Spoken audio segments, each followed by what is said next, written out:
Well, as I told you, there's a small group of people here. I mean, Mallorca, there's a lot of speleological activity here. We have like a big federation for dry caving, and a few dry cavers just found a pond inside the cave. It's like, okay, let's try to pass it breath hold. And okay, they tried. They almost not succeeded, so they had to go back and get an upper water course. And then they came back to the cave and they applied the redundancy protocol, which is 2 divers, 1 tank. Redundant humans. Yeah. So if you lose one, you've got another one. If you lose a tank, your body can find it. I mean, they weren't expecting to find so much submerged passage. They were thinking they were a sump, because there are some caves here that have small sumps. Not many. We have most of the caves that can be dived are huge submerged caves with little sumps. There's some of them that have no sumps at all, so it's all submerged. But they were expecting like, okay, it's a dry passage and we have like a sump and we'll pass it. So they realized that this wasn't the way, so they got in contact with these people in Wales. They taught them this sump diving thing with the harness. They are now making a documentary about how cave diving in Mallorca was starting, and they have filmed them with their gear, and you see that and you say, you were cave diving with this? Whoa. And then huge respect for them. You're listening to Speaking Sidemount, the podcast where we talk all things sidemount and cave diving, from equipment, skills, techniques, and cave diving expeditions to interviews with some of the world's top sidemount and cave divers. Whether you're new to sidemount, been sidemount diving for years, or just want to know more, this is the place for all things sidemount. I'm your host, Steve Davis. Let's get wet. Hey, welcome back to Speaking Sidemount. I'm Steve Davis. This episode is brought to you by our sponsor XDEEP and by the patrons of Speaking Sidemount. Huge thanks to both for their support that makes everything you're about to watch and listen to possible. Look out for the XDEEP Exploration Support Program mid-roll later in this episode.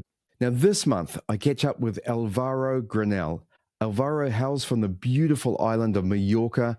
Now, I've known of the Caves of Mallorca for many years, having heard stories of how amazing and decorated they are, but also that they were tightly protected and that it was difficult to gain permission to dive them. So when I saw Alvaro was producing some really good sidemount skills demonstration videos on YouTube, I thought this would be an ideal opportunity to meet him and learn more about cave diving in Mallorca and also about his sidemount and cave instructing. Now, before we go on, a quick shout out on my Sidemount Fundamentals ebook. This book is the manual for my Sidemount Fundamentals course, and it covers everything that you would want to know to dive sidemount, from equipment selection and fitting it to your body, getting in and out of the water, all of the sidemount skills that we teach on the Sidemount Fundamentals course. It's inexpensive, and I'm sure that it will help your sidemount diving. So look out for that again on the Sidemount Pros website at www.sidemountpros.com/store. So let's get on with my chat with Álvaro Granell in this episode of Speaking Sidemount.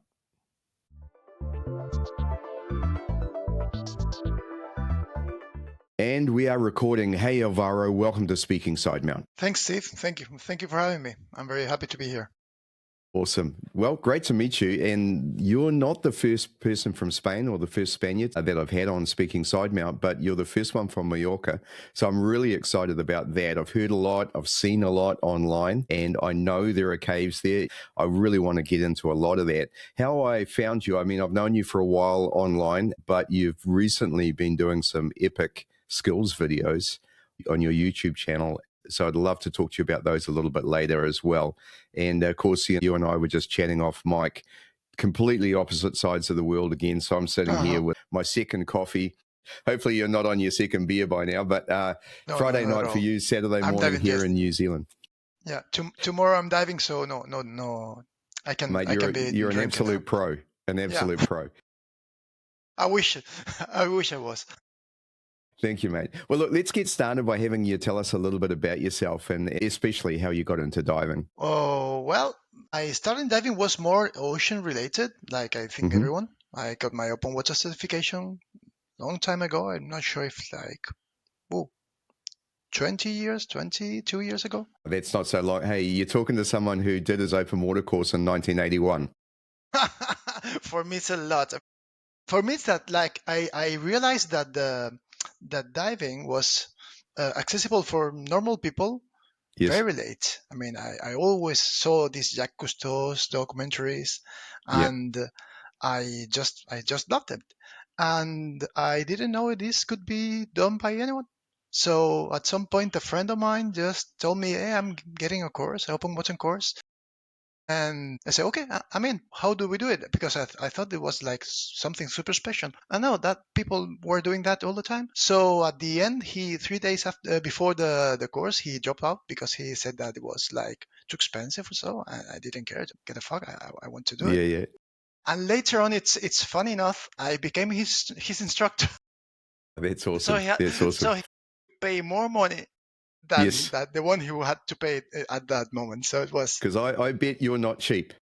Yeah, no, no. But they were, I mean, they weren't cheap. The prices have changed in because now we had pesetas and now we have euros, and Yes. the rate conversion, the courses have become very, very cheap in comparison because later Right. on were very expensive. Yeah, yeah. Well, look, it's a thing back in the day, and I'm going to get Chris Richardson on the podcast soon. I don't know if you know him. He runs Deep Six, the equipment manufacturer in the I know States. him. I know their Yeah, gear. yeah, Yeah. great guy. And he was talking online a while ago about the cost of courses and how, based on inflation, we're paying a lot less for courses now than we used to years ago. And I remember when I did mine, I can't remember, it was a few $100s, back in 1981, would you believe? Huh? And probably it was $300 back then. And you can get an open water course today, 40 years later, and it's pretty much the same price, and that's Yeah. ridiculous. In Spain, it's more Absolutely or less the same. ridiculous. Yep. The ratio, I think it's maybe a few euros more expensive. Maybe. Yeah, maybe Yep. now, but Yeah. maybe 5 years ago, I think they were expensive. They were more expensive. Yeah, yeah. And the other thing with that as well is the course went for about a month.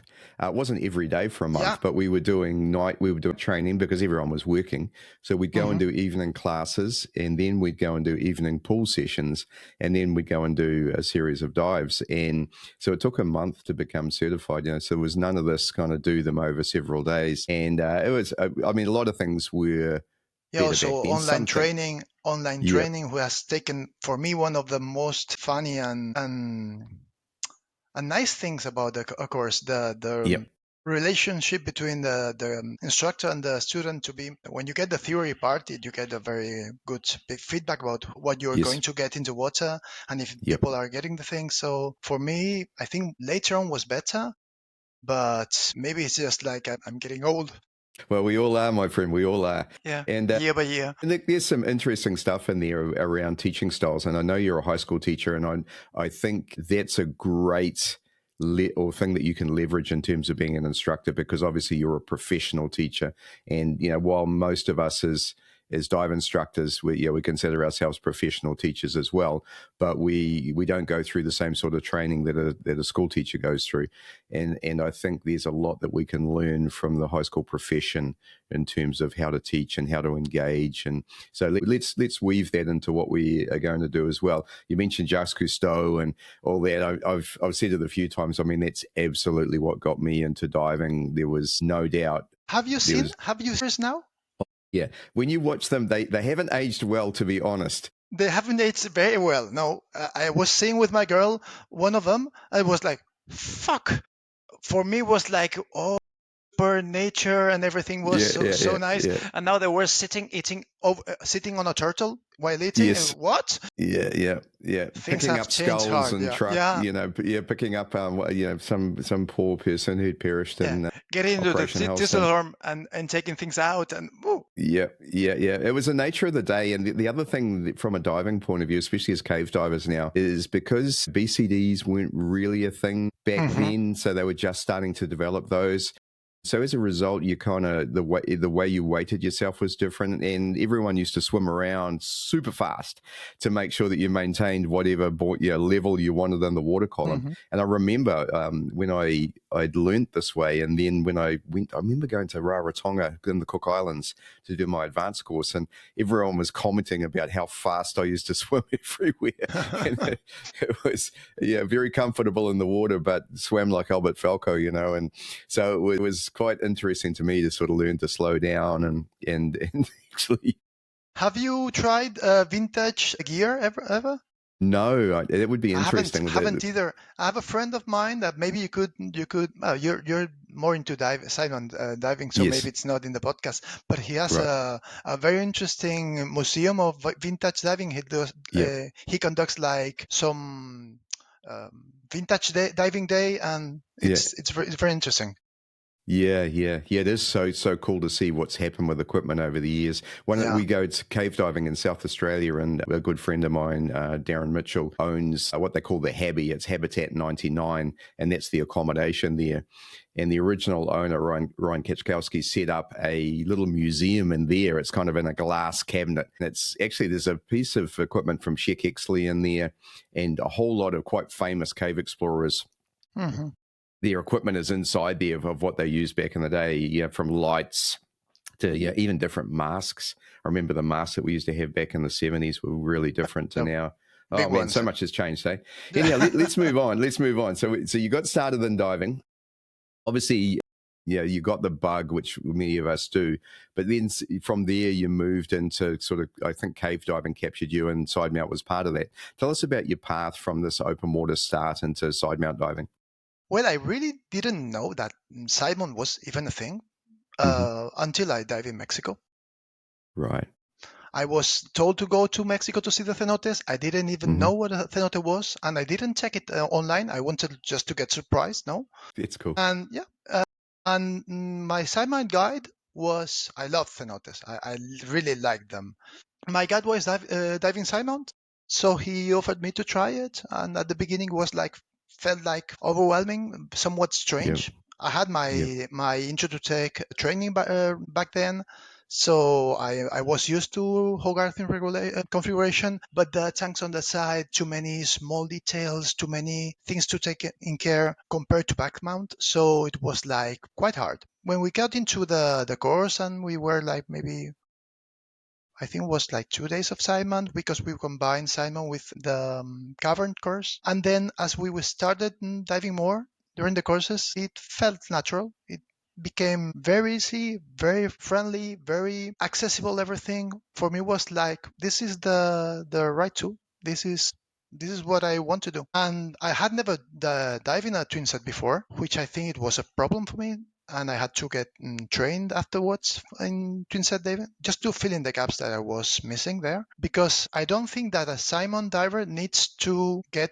Twinset training to become a good diver or technical diver or cave diver or whatever. But I think that getting some kind of training in Twinsets helps you to understand why you do some stuff in Simon like we do.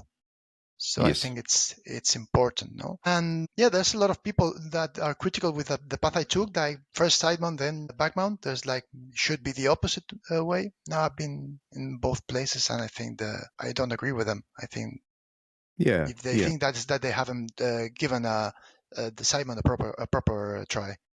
Yeah, I think it's interesting. It's a little bit like, you buy a particular car and then you're talking to someone who has a different model. Yeah. Of course, you love the investment that you've made. And a little bit like you, I never dived a twin set for years. I was a Normoxic Trimix side mount trained Whoa. instructor. So Mm-hmm. I'd gone and still who had never dived a twin set. And I've told this story before. The only reason I dived a twin set, I can't remember what happened. Something There was happened no to. Simon to your obesity or Yeah, what? yeah, yeah. It's heresy, right? But I'm on a boat with Northland Dive. Please, sorry for interrupting. Please Go. remind me to tell you what a Pakitanga is. A There's bucket. a nice story. Just write it there. Okay, no problem. No, Pakitanga. no. We have to talk about that. Let me finish this one and then we get there straight away. Anyhow, it's something went wrong with my equipment. I can't remember what. So Shane Hauschman said, hey, here, use my Twinset. And I thought, okay. And I'm not very tall. Like I'm 167 centimeters. He would be 180 something, 186, 190. He's whatever. So he's super tall. Anyhow, I threw it on. We tightened all the buckles up, got it right. I mean, going through Gozo Technical, I had seen and dived with a lot of Twinset divers, and I was vaguely aware of valve drills and all those sort of things. Anyhow, went for a dive. What shocked me was how easy it was. Yeah, it's easy. Once you're in the water, I mean, I just fell straight into trim, went and did a dive. Everything was fine. And so that was pretty cool. Obviously, if you have to turn on your side or if you have to go through restrictions, it's hopeless. But yeah, apart from that, diving, yeah. And if you have to carry your gear anywhere, but look, it was fine. It's still never for me. I mean, it's not the way that I like to dive. I like to dive side mount all the time, but I can see where there's some value in it, particularly boat diving, rough conditions, yada yada yada. So yeah, it was quite crazy. So I've never trained, but I have done a dive on a Twinset, and it was okay. But that was a once and hopefully only time. Tell us your story about where you were going before. Pakitanga, yeah. I mean, yes. I dive here in Mallorca with a lot of locals that have been diving here for 30, 40 years, cave diving. Mm-hmm. They were like the inventors of cave diving here in Mallorca. Here's an island. There was no internet, so they had to invent themselves. And there's a very good friend of mine that he's just a very thought guy. He's super cool. He's nice. But he just told me that there was like a problem with your VCD. You should have used a Pakitanga. Pakitanga is just getting a reel, your weight belt. He's using an XDEEP tech, an XDEEP tech, for the dual bladder one, but he's not using the weights in the spine. He's using still a weight belt because he's used to it. So he just forgot his wing and he just puts his weights on, gets a reel, and he makes like a harness with the reel. Yes. With some loops to get the tanks in place, and that's it. And you dive without any. So Sidemount works even without a wing. Well, not that I'm recommending it, but for shallow dives, it's quite nice. Yeah. And I know you mentioned to me as we were getting together how some of the divers in Mallorca learned to cave dive, and if you look at the CDG guys, the guys from the UK, who are effectively sump divers. They're not cave divers, but in this particular parlance of it, or this particular aspect of cave diving where you're passing through dry sections and then diving through wet parts of caves. And sump diving, yeah. Exactly. What they're really doing is they're dry cavers who need to pass through sumps. And so their gear as a result of that is very much climbing harnesses and so that they can do what they need to do in the dry sections. And then they just need to be able to clip cylinders onto that and move them through. So their gear is, as a result of that, they're using tire tubes, they're using bungee, they're using carabiners, they're using all of the things that are heresy to us as Mexico-style side mount divers, where, precision and streamlining and all these sorts of things are our thing, right? That's not the way here. Yeah, exactly. So look, I understand that. I think I already told you that people here in Mallorca learned from people from Wales. Yeah. So they were coming from UK, Wales, and they taught them like Sidemount diving from Sump diving. So I think that's the reason that when I came here in Mallorca with my cave diving training, it became just like a culture clash. Like, yes. I expected to be everything like this, and now you realize that there's two kinds of schools, or even more than two, and it's very really interesting how it's. Yep. Yeah, and look, I think it's very environmental, as we just described, and I think it's a mistake. Look, I don't ever want to criticize the CDG guys, right? They're awesome. So let me start with that. But I think it's a mistake to take sump diving gear into a flooded cave, and we're only diving flooded cave, right? Obviously, there's a better way to do that. Just as it's probably not the best either to take your I'm only diving flooded cave gear and then go climbing.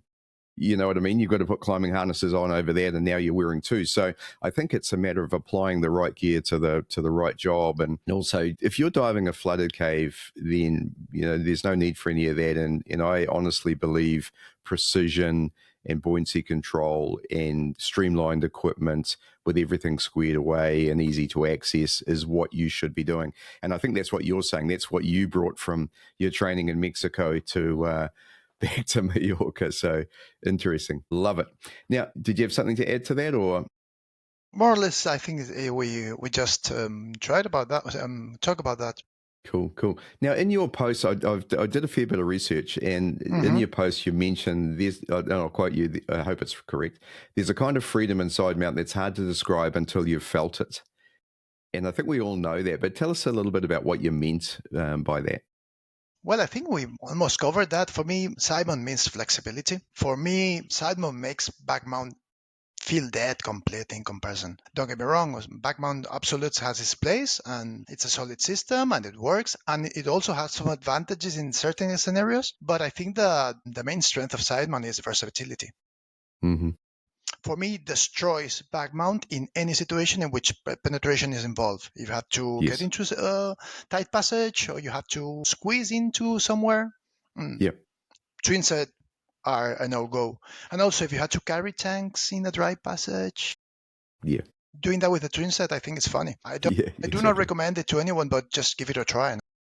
Yeah. The first, I remember, let me give you an example of that. I did my full cave course in Cave del Agua in Spain. And I don't know if you've been there, but I've been there. Yeah. The bank, the hill that you go down, the bank to get to the entrance pool is terrifying. That's the scariest part of the entire day. Doesn't matter what you do inside the cave. And you're used to easy access. For me, Cueva del Agua is just easy peasy. It's a piece of cake. I wish every cave was like this. And I'm the tell me. Go, yeah, gotcha. But I mean, the thing is, in Sidemount, not such a problem where you're carrying just one cylinder down too. But my poor buddy was wearing a Twinset, and I genuinely feared for his life as he was going down the bank there. But yeah, I get you. Yeah, 100%. But for example, I'm in a WhatsApp group with the people of Cueva del Agua, which I would like to say hello to them. We always have fun about. We are just messing around every day. Sure. But there are sometimes not everyone. There's a lot of people that are very, very are very, very rough people, and they're fit. I'm not. And they always complain about the Cueva del Agua, like getting down there. Yep. There are like 20 steps, and there are deep ones. Okay, they're big ones. Yes. But there's no dry passages. And here in Mallorca, we have caves that maybe need 4 or 5 hours to get into the water. Wow. Okay. I don't do that. The caves, don't get me wrong. I'm a very, very, very lazy person. I'm a lazy bastard, and I don't do those caves. And they laugh about me, and they're right. Yeah. But here, there's very, very hard people doing. You just see the videos, and you just don't want to get in. The caves are beautiful, but don't see me on that. It's So Cueva del Agua, easy peasy. Gotcha. Hey, I'm 100% with you. Like, my ideal cave divers drive up in your truck. I mean, you know the cenotes in Mexico, right? Yeah, I wish there were. So the vast majority of those, I mean, there's many where you have to jungle bash and so on, but you can just drive up in your truck. There's a nice little change area. There's a bathroom, whatever, and then you've just got to carry your cylinders down some steps maybe to the cenote, put them on the edge, and then step in, don standing in some beautiful water there, and then go cave diving. That, to be honest, is my kind of cave diving. We do a lot in Australia from here. Some of them, they love the vertical access stuff. You know, you've got to do single rope technique and so on, but I don't even want to do that. I'll do it every now and again if it's something new and exciting. But in the main, like, I'm absolutely, as you said, a lazy bastard. So fair enough. Yeah. I absolutely get that. I'm retiring in Mexico, huh? Just for sure. Yep. When I retire, I'll go live in Mexico for sure. I love it. Yeah. Well, massive advantage too. I mean, again, Spanish is the spoken language there, so what a great advantage to be able to go there and do that. I hear you. But I mean, some caves here have a little vertical progression, which I might do, and they're really worth it. And I could show you videos that to say, okay, this vertical progression, I would do it. It's a small one, but it's worth it. But the big ones, the long ones, the hard ones, they're not, for sure. Yeah. Well, look, you've started talking about the Caves of Mallorca, and the first time I heard about them was when I was in Malta training with Tom Steiner, and Tom had the opportunity to dive them. And I know they're very, very, very carefully controlled Mm-hmm. and it's not easy to be able to do that. And so, but I'm super interested because the description that I got was massively decorated, as good as anything anywhere in the world. So, love to know some more about what there is in Mallorca, and also what the process is. If you did want to dive them, what would you need to do, or is it even possible to do that? It's a funny thing because I didn't know there were caves, diveable caves in Mallorca. Mm-hmm. When I started diving, my open water instructor, which I would like to say hello to him, it's Oscar Espinaza. He's a very funny guy. Yeah, cool. He always in his open water courses, he says like something in Spanish, like en tierra un techo es un fuerte, pero bajo el agua es la muerte. It's something like on dry land, the ceiling is a good shelter or Yes. cover, but at the sea, it's like danger, no? Yeah, something. Right. It's like a rhyme, but Mm-hmm. like okay, get overhead out of the water. It's perfect, but if you go Yes. overhead on the water, you might be dead, no? Yep. Funny enough, the same instructor that was the one who told me to go to Mexico to see the cenotes, and now he regrets that because he always said like when I see he said, you're diving caves and you're gonna die there, whatever. And when I went to Mexico, I realized that I didn't like the ocean that much. I get seasick very Mm-hmm. pretty easily, Mm-hmm. and I discovered that you could enjoy diving. The things that I love diving, like floating, breathing, Mm-hmm. Mm-hmm. the technique, the peace of mind with zero waves involved, with no waves Yep. involved. Yep. So that was the thing. Also, the caves were beautiful in Mexico, Mm-hmm. and my instructor told me that Mallorca had a lot of caves and a very healthy cave diving community, and I didn't know what was in my own backyard. So Yeah. they are one of the best caves in Europe. I mean, there's every cave has its own beauty, but we have if you're looking for decoration or progression, oh, Mallorca is the place. I was a lucky bastard and I didn't know it. Yeah. Yeah. How did you start diving caves in Mallorca? I think everything was like by chance because my cave diving instructor is Vicente Fito. Mm-hmm. Very nice guy. He's like a big guy there in Mexico. He's from the people that are like deciding how okay diving should be conducted in there and helping Yes. others to get some rules so to make things going well and finding good protocols and settling what is reasonable or not. He's from Mallorca. Wow. So a Mallorcan open water instructor told me to visit his friend in Mexico, which was Mallorcan.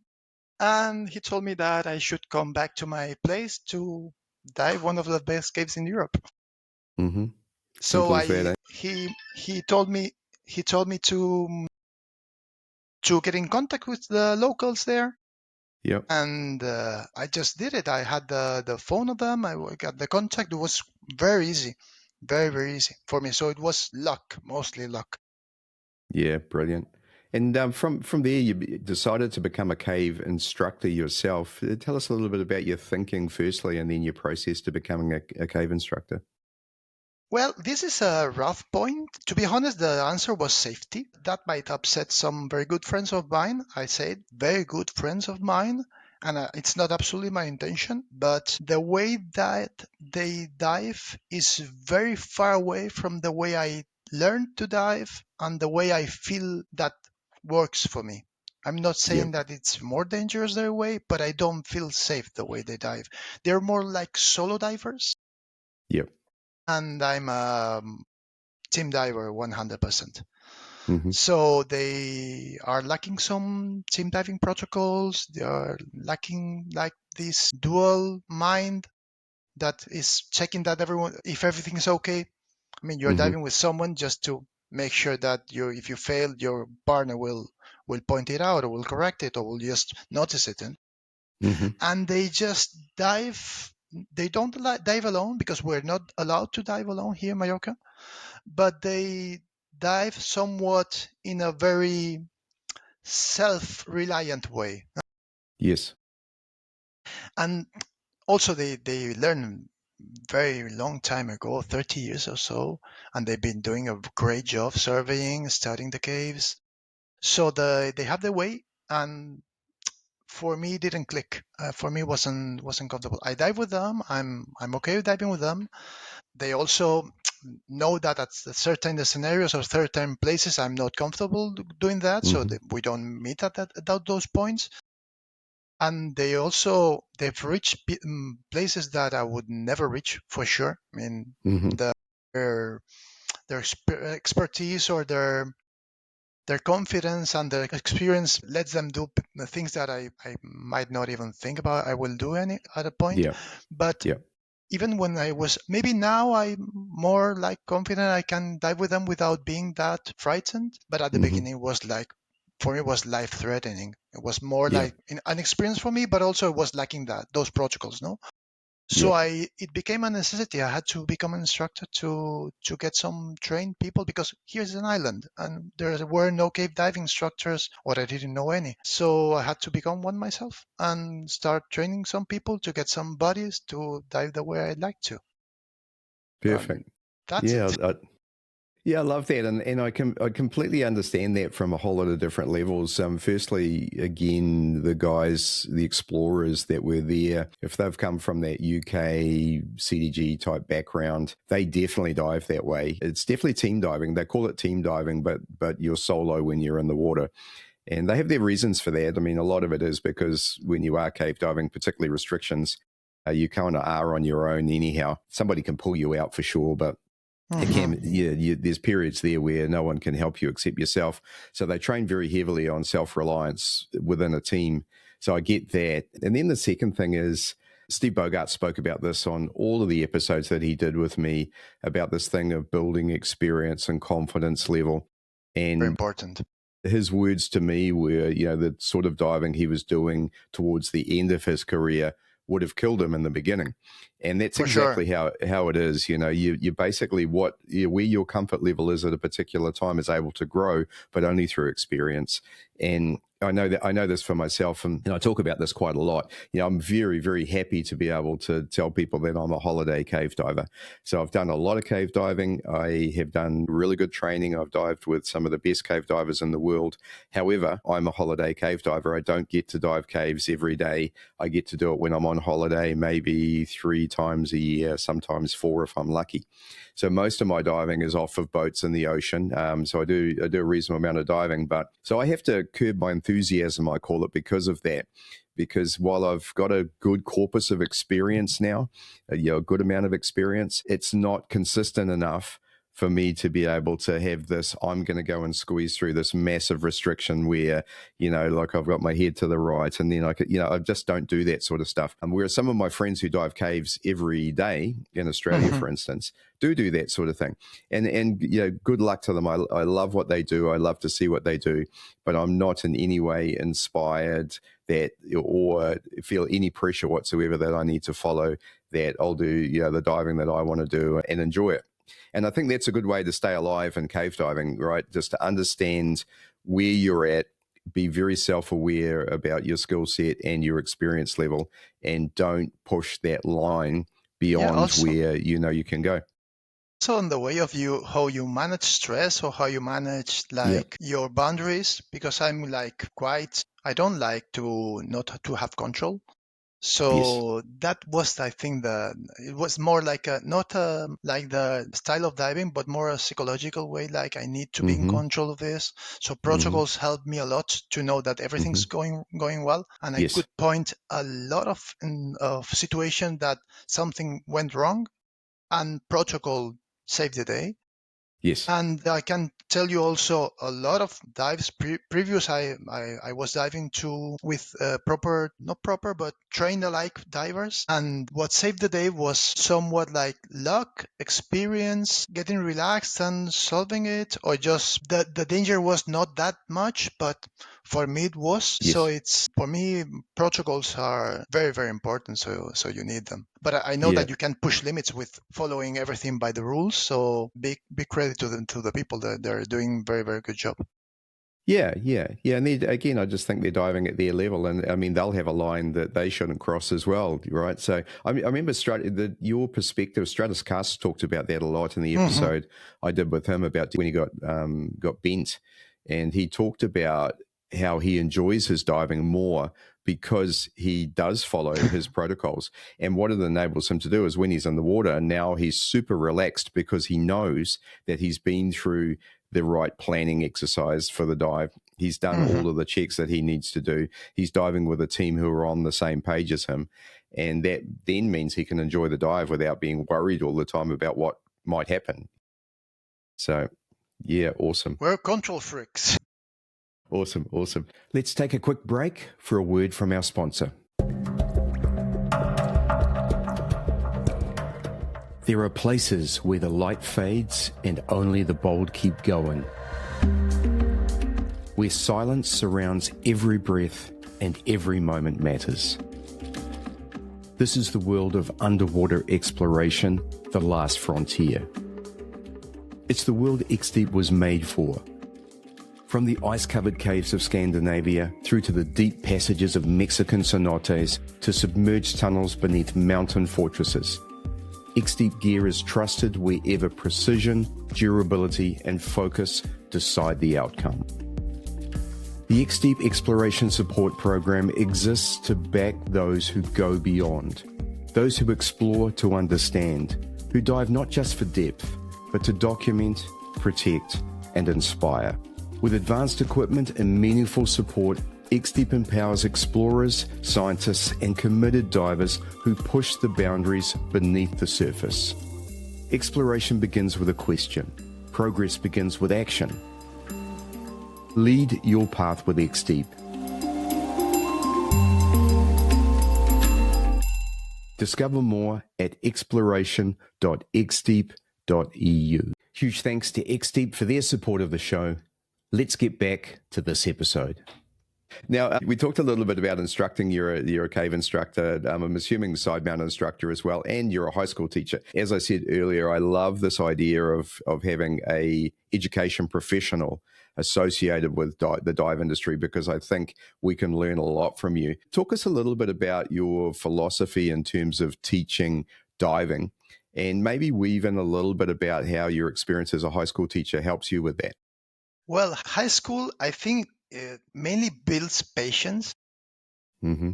And maybe knowing that you must know the steps that the student needs to do. So when you know very well the lesson and you know how it properly gets from A to B. But I think in diving, there's not that much transition, or I don't know how to say that. Being a teacher is not going to make you a better diving instructor. Maybe in the theory, for example, I teach math and physics. So advanced nitrox and mixed gas decompression for sure helps me, but I don't think it's because I'm a teacher. It's more because of a scientific background and knowing math and knowing that, this nitrox formula that no one uses them, being able to. Yeah, but I mean, when I say no one uses, that there's big formulas that are used for maybe calculating the equivalent air depth. Yeah. Most of the dive instructors, maybe not that technical instructor, but open water instructors, they don't know where they came from, and they come from the Dalton's law. And if you know very very little math, you can pull them out with very not basic, because people don't remember math when they were in the high school, but I teach them all the time. So I think that gives me like an advantage at some point. I agree. But I think that there are very, very good dive instructors that don't have a background on teaching, but they made their own career. And when you take it seriously and you sit down to, okay, what my students need, what do I have to do? How do I get them to do that? Because I've had very bad instructors who just maybe I'll put an example, like teaching a helicopter turn. They say just, okay, swing your feet like circles. Done. You teach the movement in the steps. You teach how to pull with the feet. You teach how to push and then combine them to go one place with one feet, to the other side with the other feet, then the other feet around. And when you can mix it, then it works. Also backward kick or gas switch, whatever. If you get your steps and the reason behind those steps it works. But I don't think you need to be a teacher for that. It just you have to take it seriously and get the experience and the proper training. Mm-hmm. But I think that if I had to say that I get something from teaching is that I usually torture my students, so I torture my diving students too. So it's based on torture, repetition, attention to detail, obsessive attention to detail, and repetition, repetition, repetition until it becomes second nature, and that's it. Love it. Diving, Love it. I think diving is that. I mean, if you want Yep. to learn to cave dive, repeat. If you want to go technical diving, repeat. Yep. Work on the basics. That's it. Love it. There's a few things that jump out to me there. I think the first thing is if you want to be a good instructor, work at your art. And by that, I mean you need to be a superior diver yourself before you go and start trying to teach somebody else. And so you mentioned the helicopter turn. I mean, if you haven't perfected a helicopter turn, then or a back kick, then you shouldn't really be teaching classes at that level. And so, and it's really important. I mean, my initial role model was Tom Steiner. And the first thing that strikes me about Tom is his presence in the water is absolutely immense. He's still in the water. He's long, he's elegant, I would even say. And then at the same time, everything is in the right place. The hand moves to exactly the right place at the right time. You know, it's just immense to watch. And then the next thing that you mentioned, which struck me with Tom, is patience. Yep, you have to be patient. Unbelievably patient. And you know yourself, teaching teenagers and also teaching divers, is you can get really frustrated sometimes with the things that people do. And I have seen Tom get frustrated in the water, but as soon as you surface and the first words that you say, and I've been wondering, I wonder what he's going to say. And it's completely calm.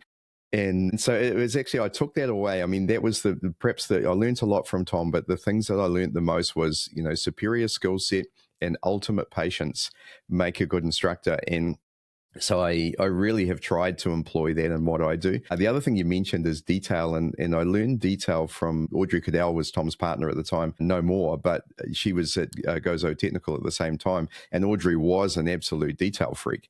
And so if you wanted to know the infinite detail about how to set up a side mount harness, about specific things in the water, then Audrey was your woman. And I followed her around like her pet dog almost to try and see what she was doing. Yeah, just to capture little bits. I have a martial arts background as well. I've trained in the martial arts most of my life. And that's one of the things that I learned from that, was that you learn through observation. So I was learning just by watching them. And I'd say this, if you're a student on a course, please spend most of your time watching your instructor. Don't be looking off at Marine Life or whatever else is going on. Pay attention to what they do and how they do it, because you can learn a lot by watching as well, especially at the higher levels. And so, yeah, that's awesome, mate. I really, all of that you said resonates with me a lot there. I agree, I think, with everything, but just one thing. When I'm out of the water, I will be very hard. I mean, always with humor, but I will point every single detail and mock them for sure. We'll have fun. We'll just play some Benny Hill music. We'll get popcorn. We'll see the video, rewind it, and laugh at it again. So I'm not like that calm guy, but I want, as I can't be calm, I try to be funny. So the bullying is not that hard, no? But yeah. I get you. I mean, so I think so long as you're not mean, right? So long as it's done from a place, from a good heart, also it has to be. I do it with the kids, and it works. So I think that with adults, it works even better, because they know more the irony, no? But, don't take it personally, right? But there's a thing. If you can be very, very, very good at underwater, but not having paid attention to how you do that in the underwater. I've seen people have perfect back kick, but being completely unable to teach the back kick or explain how they do it. So the thing is, like, be as for you put the example of Mishur. For me, Mishur is I really want to learn from him. I was talking with him, I think Yes. this summer. We tried to get him here in Mallorca, but Right. people are maybe not that freak about learning from the best. No, I wanted him to hear, and he's Yes. an absolute beast. I mean, you see that every single detail, every single position, the Yeah. stability, the buoyancy, it's Yeah. superb.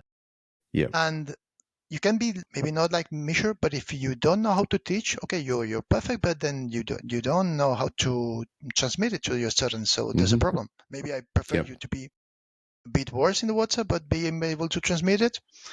Gotcha. Ideally, you get both of the best of the two worlds, and you get a perfect beast that teaches perfectly, no? But Yeah. Yeah. hard to No, find. absolutely. That's and yeah, that's a really, really good point. And I think if you're in that situation, and I understand how that might happen, is that you have been so focused on getting good at, and it's become subconscious. And so you Hmm. don't know consciously how you do things, you just do it. And so that, yeah, I absolutely get that. It's funny talking about Misha because, like you, I rate him the number one side mount technician in the world.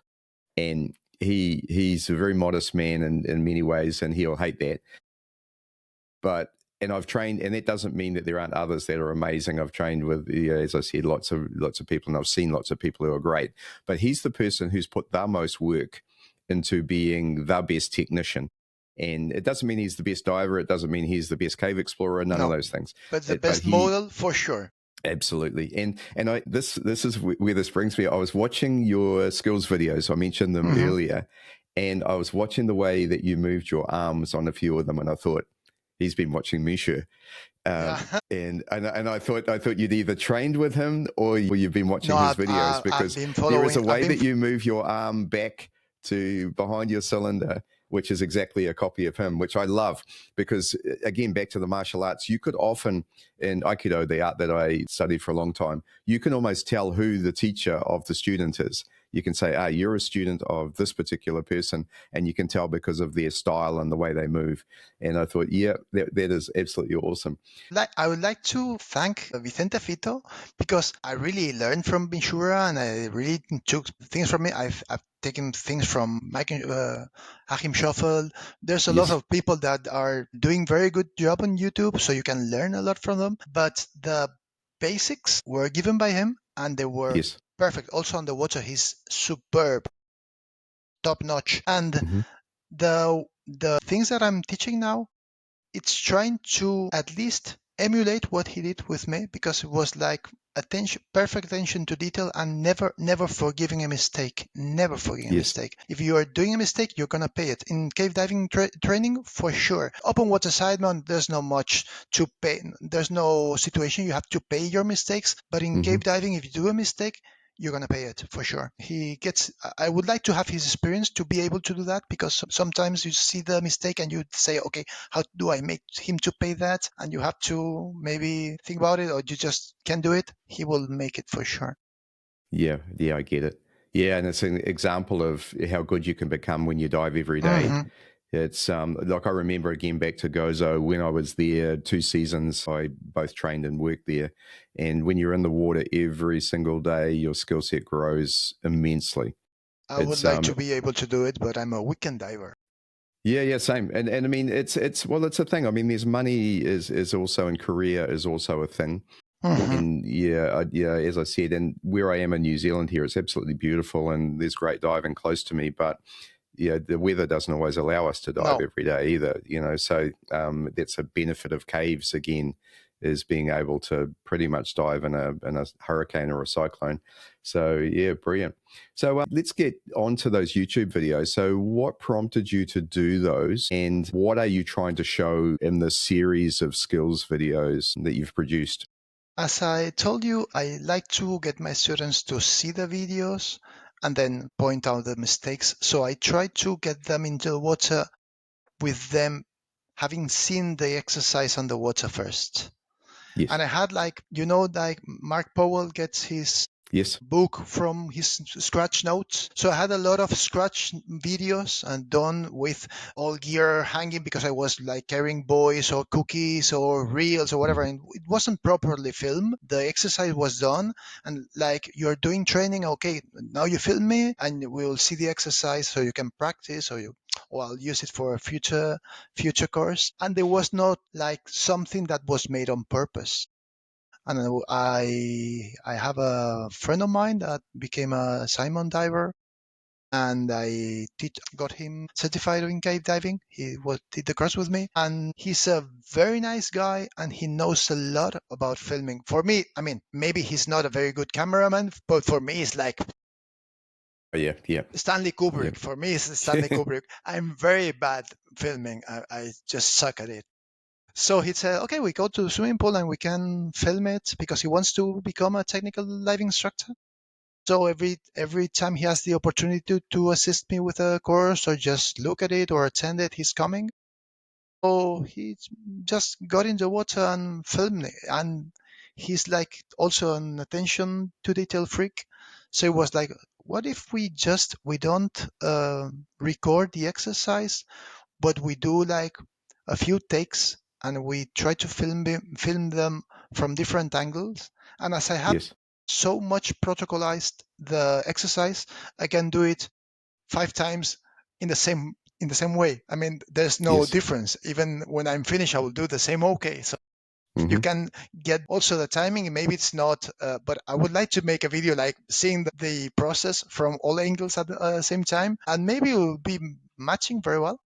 So Yes. he made me do the exercise like was through 2, 3, 4 times, but taking from different points, and we just got them. We did it, and I uploaded it to YouTube because it's easy for me to share. I wasn't looking for any attention. They got quite attention in YouTube, but it's for my students. I'm planning to do few more videos about advanced nitrox or cavern diving. Cave diving Mm-hmm. is more difficult to get videos, and also I think that they might be dangerous because some Mm-hmm. people I think that replace training with this YouTube videos, and even if you say it, and even if there's some people getting into trouble. Sure. Yep. Yeah. YouTube's a great place to get information, but not a great place to just train. Having said that, I mean, as you probably already know, I'm a great fan of Steve Martin's videos, but Whoa! I see them as a great adjunct to training. I Yeah. paid. So I was already a Sidemount instructor, and I paid the course just to say, okay, let's see if I got all my things, all my shit mm-hmm. together. Let's see if Yep. I'm missing Yep. something, because I'm like, this feeling that there's somewhat always something missing that might be Yes. training gaps, and you find them. Even if you have a very good training from a very good Mm-hmm. trainer, even Mm-hmm. if he covered everything, you're not getting everything. As a Yes. student, you're missing some stuff. So you have to do after training, you have to do your own work to make sure that all gaps are filled, and 100%. they might not be filled totally filled at the end, but as much as you can. Yeah, yeah, brilliant, brilliant. Yeah, so I'd highly recommend for those of you listening who are interested in seeing some skills demos. There's a few out there, and as I said, Steve Martin's series has them, but Alvaro has done a great job on his channel, his YouTube channel, which I think is just your name, isn't it? Yeah, Álvaro Granell, yeah, or conscious Yep. diving in Spanish, buceo Yep. consciente. Yeah, Okay. but Awesome, awesome. So go and have a look at those. Yeah, there's some good stuff in there, and as I said, a little bit as you did. Like I have my protocols are almost identical to yours. However, there was a few things that you did in there. I remember one where you disconnected your dry suit inflator and then connected it to your BCD. And I thought that's smart, that's clever.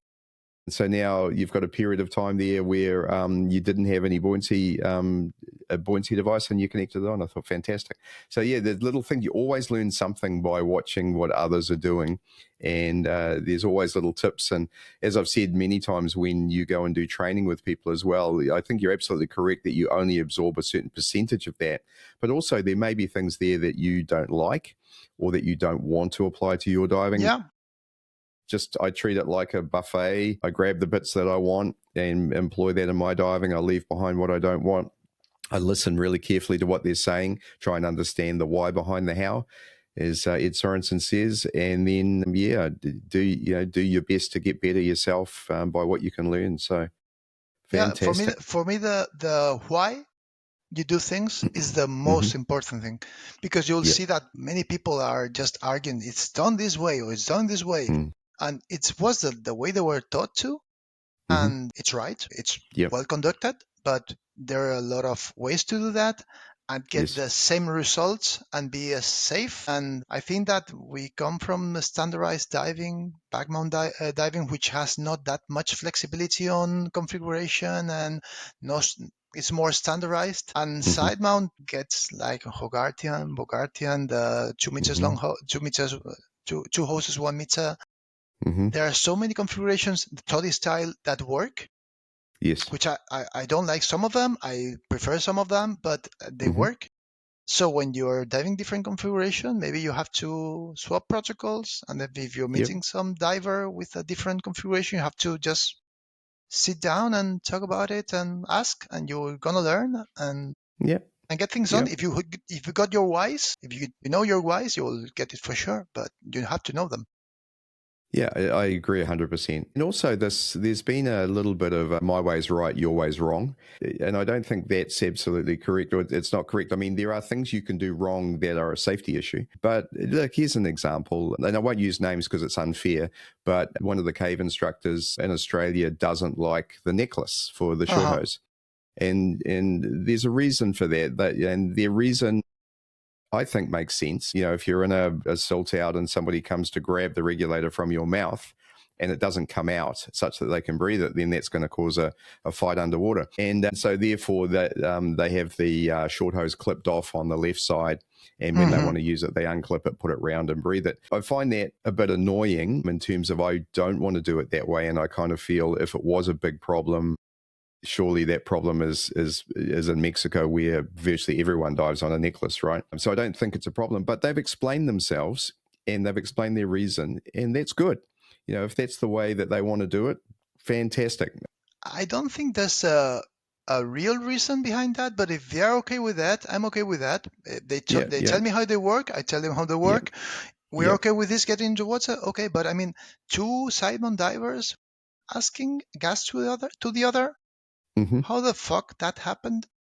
Good point. Some stuff was wrong before that. So okay, we teach gas sharing, and it's a scenario that should be covered just to make. I think it's more a peace of mind thing than a real situation. But in Twinsets, it's also rare, but it could happen. But in Sidemount, 2 independent cylinders asking for gas. What the fuck happened? Yeah, well, I've been through this a few times too, and I 100% agree with you. Like the idea of having an immediate out of gas doesn't make any sense. No. However, the idea that I had a problem, I lost a large amount of gas out of one cylinder. We're exiting the cave, and at some point on the way out, I may need some of your gas reserve. Some of the shared gas, and so it's not a immediate emergency, but it is hey, at some point on our exit, I may need to share gas with you. Could you please be ready for that? Because but at that point, your teammate can plan ahead and be diving with a long hose in his mouth, so it should be easy. Yeah. There is also the idea of mixed teams, and there's also the idea of bumping into someone in the cave. Those things have happened. And so there is that concept of you may need to share gas with someone who isn't even part of your team. So look, these things can happen, but you're absolutely right. But in that case, bumping with someone in the cave, which I haven't talked with him, fuck, I would like to have him wearing a standardized configuration. If he's wearing the standardized configuration, I would know for sure that I can get his long hose. But if he's diving, no, I dive this because I don't, okay, then we have a problem. If you bump to me, you will have a problem. And if I bump to you, you'll have the problem too. So fuck it, let's standardize. I'm more option to standardizing. And here's another thing. I trained advanced rec with John Chatterton, so very famous rec diver from the Andrea Doria era. And his philosophy was, my gas is my gas, your gas is your gas. If you were dumb enough to lose your gas, then, hey, I'm sorry, I'll help you solve your problems, but you're not getting any gas from me. Uh-huh. And it's pretty harsh. I don't like it, but I can respect it. Yep, exactly. And if you enter the water with people with that philosophy, then you need to understand what you're in for, and maybe carry some more gas just in case. But yeah, it's such an interesting conversation. And again, having done episodes with Toddy on the same subject, and yeah, I've got an immense amount of respect for that guy, not only for the person he is, but also the diver and the exploration that he does, and the amount of detail that he puts into his equipment. So I don't dive Toddy style, but I respect the work that he's put into it, and also the protocols that he's built around it that work with that equipment. So, fantastic. And he can explain everything about it. And also Toddy style has his story. I mean, it has a why it happened, no? Totally. When you say, okay, there's no Sidemount gear, so let's use Backmount gear to get it working, and it did work. So everything has a story behind it, and yeah, I tried it. I didn't like it either, but I know a lot of people that dive Toddy style, and they dive it comfortably and safely, and it's nice. Yep. Yeah, fantastic. So when we were communicating, you mentioned a little bit about the Speleological Society in Mallorca, and you mentioned that you wanted to talk about it. Tell us a bit about what's going on there. Well, as I told you, there's a small group of people here. I mean, Mallorca, there's a lot of speleological activity here. We have like a big federation for dry caving, and a few dry cavers just found a pond inside the cave. It's like, okay, let's try to pass it breath hold. And okay, they tried. They almost not succeeded, so they had to go back and get an upper water course. And then they came back to the cave and they applied the redundancy protocol, which is 2 divers, 1 tank. Redundant humans. Yeah.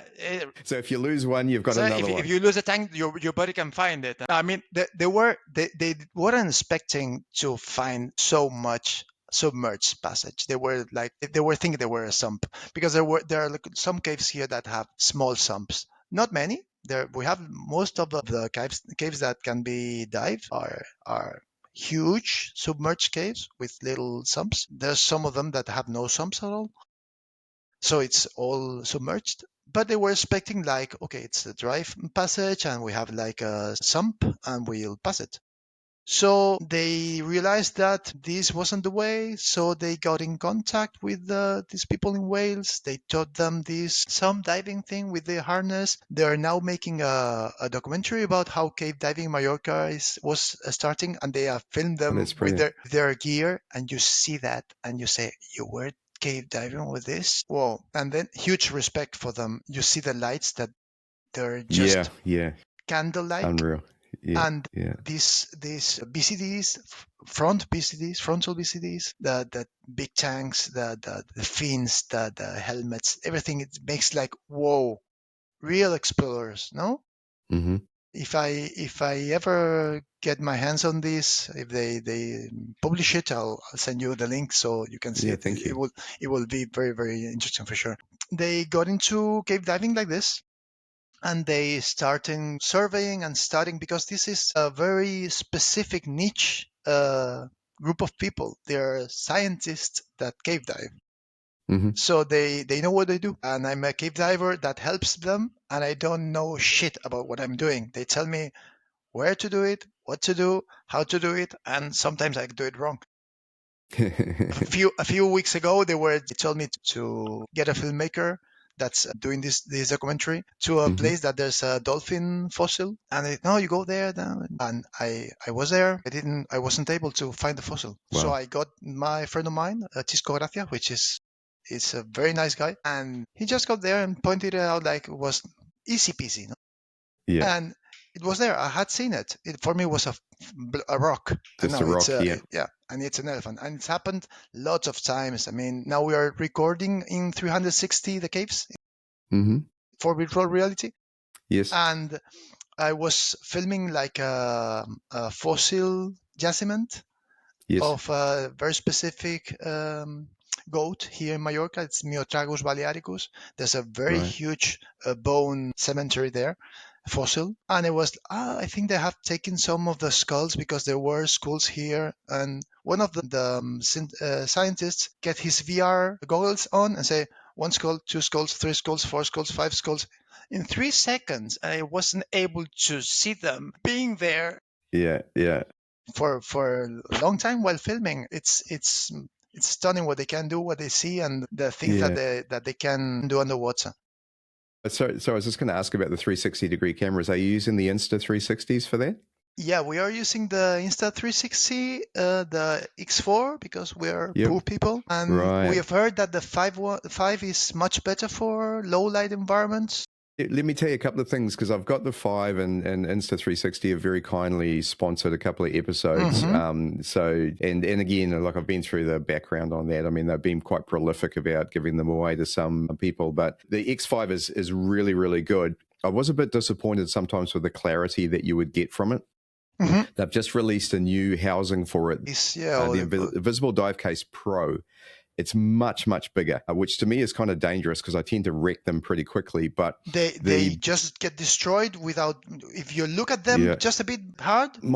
God, I've managed to scratch it with the cover on. I don't know how I've done that, but anyhow, I've just ordered one because with the bigger dome, you get really clear 4K footage. And so I'd highly recommend getting an X5 and getting that dome. I do have an affiliate link. I don't know if that'll help you for that. I can't wait for that dome to arrive. I've become very enamored. I've been doing all of my filming in 360 recently, not just because you can do 360 in VR work, but also because it means you capture everything around you, and then you can select.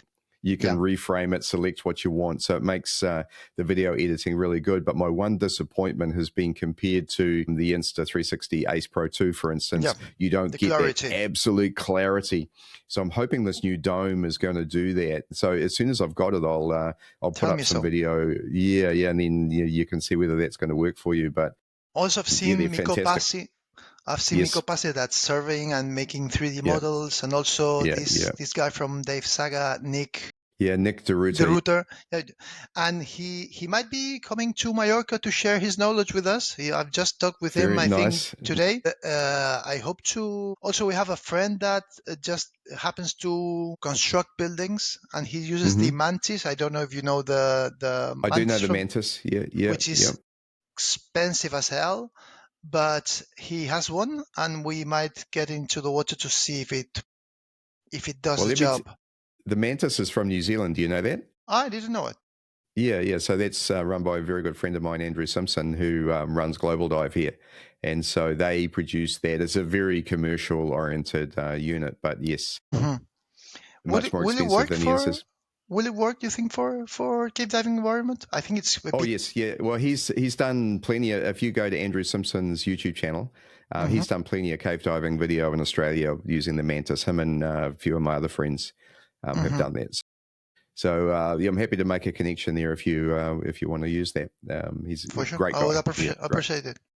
No problem. I'll send you through some contacts for him. Yeah, and Nick, the reason I was talking about the Pro, I purchased it after watching one of Nick's videos talking about the new Pro housing. So that's where that came from. So yeah. So when he comes, say training. Hi. Yeah, for training. Insta360, especially for side mount or essential training for fundamentals. No, you get your line, you clip it so it floats. You push rec, and you have like an hour, 2 hour long video because the battery lasts long, and you have everything recorded, so nothing will get out of your eyes. So you can review it very, very well. Yeah, I like it a lot. Agreed. For me, it's a lot of game advantage. changer. Game changer. Well, plus your hands free as an instructor then as well, which is also a good thing. Yeah. Also, I remember quitting PADI because they didn't let me record the sessions. So that's a good reason. I mean, there. I don't know if I can say more things about that, but it's one of them. And for me, was like the last one. Okay, I can record my divers. Okay. Look, Let's I move. mean, video is such a massive teaching tool, and without videoing your people, I don't know whether you can get as good a result. I mean, again, I learned this with Steve Martin and with Tom Steiner and Audrey. They videoed everything, and then you'd sit down and do your video debriefs and look at what you did with your hand there. Because I mean, it is You pretty can't. common to have students where you'll say, "Hey, you're doing this," and they'll say, "Oh, I don't think so. I don't Yeah, think I'm yeah. doing that." Or also they don't get what they're saying. No, you have your Mm-hmm. hips down. What? Mm-hmm. This. Yeah. What do you mean? Yeah. Fuck Yeah. it. It's me that doing that. Yeah, it's you doing that for the fourth time. Mm-hmm. Yeah. Mm-hmm. Did you Yeah. see Totally. the step you missed? Okay, let's next time let's try not to miss it. No? And Yeah. the videos have such a powerful training tool. Agreed.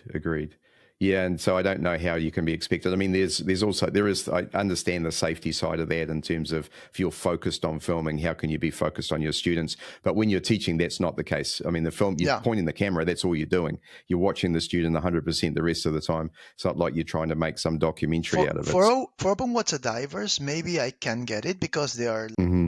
very entry level. You have to be very safety aware. Also, open water instructors, maybe there are a lot of good open water instructors, but it's usually entry level instructors, so they don't have that much experience. Gotcha. So maybe it's a good idea not to let entry level courses to be recorded, but after that, man, it's a must. I don't think you can do a proper course without recording. Yeah, fantastic. Yeah, I 100% agree. All right, well, we've done really well. So let's just wrap this up and get you to tell us a little bit about what's next for you personally. Well, I think I don't have much of a plan. I'm now very happy what I'm doing. I'm helping Mm-hmm. the SEB, the Balearic Speleological Society, to get some surveys, some studies done. Also, we are surveying the caves with 360 degrees. Are we are publishing scientific papers. We are. They are, and I'm helping too. Please, I'm not a cave scientist at all. I always say that they are the head and the brain, and I'm the hands and a bit clumsy ones. For me, I'm not saying that's the end of the journey, but I'm very happy what I'm doing now. And Awesome. maybe the only thing I'm now thinking about is to get into rebreather diving, because Yeah, the caves start. There are some caves, not all the caves. You have small caves and shallow caves, so you don't need a rebreather. But there are some caves that start asking for it, just for percolation sure. issues, just for penetration issues, just for safety issues. So at some point, I'm getting a Revo course soon, but just Mm-hmm. to try it, just to give it a try, because Revo is Mm-hmm. Backmount and Rebreather. So I Yeah. will be moving to something like the Sidewinder or the Gemini, or Gemini it's called. No, how it's called, the Yes. Yeah, Gemini. yeah, yeah. Yeah, Fathom I Gemini. haven't done any research. I'll let luck do do the work now. But Yeah, I'll try to move now into rebreather diving, just because I think it's a tool that it might do some work also for recording some passages that have air bubble, that yes, have decoration in sea level. So the bubbles disturb the surface of the water and the film sure. gets really nasty. So Yep, Rebreather, it's maybe a tool that can do the job. So yep. I think that's the I think next step. you'll absolutely enjoy that. I'm a big Sidewinder fan, Yeah, I as know. everybody knows, and a lot of the people that I dive with now dive Sidewinder as well, which is fantastic. And with the Sidewinder 2 coming soon, I think there's no I'm doubt that that's the path I would be looking at. I'm willing to get the Sidewinder 2 to be out so I can buy a Sidewinder 1 cheaper. Well, that's absolutely true. I think there is that. And when it comes out, unfortunately, I spent the money that I had saved for my Sidewinder 2 on my house. We just bought a new home, which is unfortunate. So I'll have to save that up again. But mine will be for sale for sure. And the Sidewinder 1 is awesome. So I don't think there's anything wrong. The 2 is just going to be so much better. That's all. It's going to be better for sure, and I think that they made a very good improvement. But Mm-hmm. there's been so many good things and extreme things done with the Sidewinder 2 1. Yeah, So totally. I mean, Totally. I'm not that diver. I'm not diving 100 meters deep. I'm not doing extreme penetration diving. I'm just Mm-hmm. willing to try Sidemount Rebreather diving. So the one will be perfect. So if it's cheap, it's for me. I'm a teacher, I'm a teacher. So no, and you'll enjoy that. And I think the one thing that you missed in terms of the requirements is, it's quite weird to say this about rebreather diving, but I honestly believe that diving a Sidewinder in a cave makes it safer. And the reason for that is, if and when the shit hits the fan, you've got so much time. Yeah, I had to solve a problem.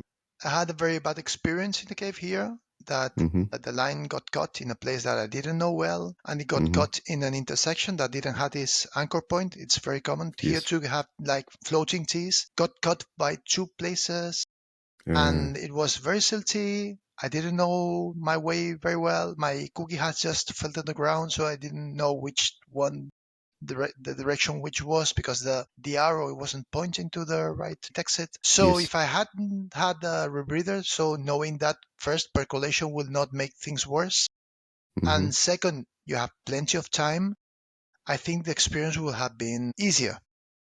For sure. We got out of it. It was just a fright, but I think rebreather diving for sure is safer, much safer. Haven't tried yet, huh? Maybe. I think that, and that's also that's saying that you're disciplined about what you do. I mean, obviously the rebreathers are just trying to kill you, is the saying. But that comes from the perspective of, you've got to keep an eye on your PPO2. You've got to be diligent in doing pre-dive checks and maintenance and builds and replacing cells and all those sorts of things. But if you're diligent and you manage your dive practice such that you're monitoring your PPO2 super religiously, then all the safety benefits become available to you. Yeah, a good friend of mine had to sell his rebreather because he realized he wasn't the right guy for the rebreather. He said, okay, if I'm diving a rebreather, I'm going to get killed because I'm not paying enough attention. So maybe I'm not that kind of guy. I think I might be. Well, it's worth being self-aware. I mean, you need to be self-aware enough. I remember Robbie Schmittner saying that, when that was the reason he didn't want to go to rebreather diving, is he's the sort of guy who doesn't check his gear, throws it on, jumps in the water, realizes one regulator isn't working. Luckily, he's got another one, opens the valve because he didn't open it before. That's not rebreather diving. And I know he dives a Sidewinder now, so I'm sure he's pulled his head in and has become more diligent. But I mean, open circuit diving is incredibly forgiving, and rebreather diving is not. Very forgiving. Yeah. Oh, well, mate, it's been brilliant to meet you. Absolutely amazing to have a chat. Please, I know. Come to Mallorca for sure. I mean, I'd love to. The caves are protected, so you have to get special permits for it. But if you get your certification and you're getting part of a project and you're going to get into it, I mean, just like Nick. It's called Nick. Nick Rutter. Yeah. He said, okay, I can give my experience in recording this. Okay, then you're more than welcome. I mean, we don't have tourists here. We are not allowed to charge. There's no tourist economical thing with caves, but cave diving is allowed in Mallorca for sure. Yeah, and sure. For scientific research. So if you're into helping us to get the survey done or fantastic the work done, you're for sure welcome. You and anyone that's willing to give a hand. There's a lot of caves and there's a lot of work to do yet.